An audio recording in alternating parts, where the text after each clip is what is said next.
మీరు interview prepare అవుతున్నట్టు కూడా చాలా ఇంపార్టెంట్. చాలామంది ఏం చేస్తారంటే కొన్ని మిస్టేక్స్ చేస్తుంటారు అనమాట ఇంటర్వ్యూలో. సో ఆ మిస్టేక్ మీరు రెక్టిఫై చేసుకున్నాం అనుకోండి ఈజీగా ఇంటర్వ్యూనే క్రాక్ చేయొచ్చు అనమాట.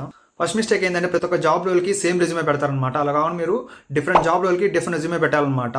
నెక్స్ట్ మిస్టేక్ ఏంటంటే చాలా మంది సెల్ఫ్ ఇంట్రడక్షన్ ఏంటంటే కొంచెం రిలేట్ కాకుండా చెప్తుంటారు అనమాట. మీ సెల్ఫ్ ఇంట్రడక్షన్ ఏంటంటే ప్రాపర్ స్ట్రక్చర్లో చెప్పాలన్నమాట వాళ్ళకి అర్థమయ్యేటట్టు. సో నెక్స్ట్ మిస్టేక్ ఏంటంటే వాళ్ళు ఎప్పుడైనా మీ ప్రాజెక్ట్ గురించి అడిగినప్పుడు అలా కాకపోతే మీకు సర్టిఫికేషన్ గురించి అడిగినప్పుడు ఏంటంటే మీకు ఆన్సర్ ఏంటంటే ప్రాపర్ స్ట్రక్చర్లో చెప్పాలన్నమాట. ఎలాగంటే మీరు అసలు రీజన్ చెప్పాలి ఏందని చెప్పి, నెక్స్ట్ ఇంకోటి ఏంటంటే ఎగ్జాంపుల్ చెప్పాలి, దాని తర్వాత ఏంటంటే దాన్ని ఎలా బిల్డ్ చేశారు, నెక్స్ట్ ఇంకోటి ఏంటంటే దానికి సంబంధించిన రిజల్ట్ ఏందని చెప్పి ఇలా మీరు ప్రాపర్ స్ట్రక్చర్లో చెప్పారనుకోండి వాళ్ళకి నీట్గా అర్థం ఉంది.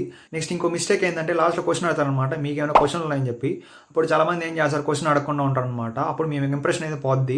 అలా కాకుండా మీరు 3 to 4 క్వశ్చన్ అడగాలన్నమాట. ఏందని చెప్పి ఆ యొక్క ఇంటర్న్షిప్ ఏంది, లేకపోతే ఇంటర్న్షిప్ పీరియడ్ ఏంది, లేకపోతే జాబ్లో మీకు ఏ రోల్ ఇస్తారు, లేకపోతే మీరు దేని మీద ప్రాజెక్ట్ మీద వర్క్ చేస్తారని చెప్పి, లేకపోతే ఏ టెక్ స్టాక్ మీరు నేర్చుకుంటే ప్రతి ఒక్క క్వశ్చన్ అడగాలన్నమాట. సో ఇంటర్వ్యూలో ఏంటంటే మీ యొక్క ఫేస్లో స్మైల్ పెట్టుకొని, ఇంకోటి ఏంటంటే డల్గా ఉండమాకండి, టెన్షన్ అనేది చూపిమాకండి అనమాట. మీ యొక్క ఆన్సర్స్ అనేటివి ఎఫెక్ట్గా చెప్పండి, కాన్ఫిడెంట్గా చెప్పండి. సో ఈ మిస్టేక్స్ అని మీరు రెక్టిఫై చేశారు అనుకోండి ఈజీగా ఇంటర్వ్యూనే క్రాక్ చేయొచ్చు అనమాట. సో కామెంట్లో మీరు లింక్ అని పెట్టారనుకోండి, అక్కడ లాస్ట్లో ఏం క్వశ్చన్ అడగాలని చెప్పి ఒక లిస్ట్ ఉందన్నమాట.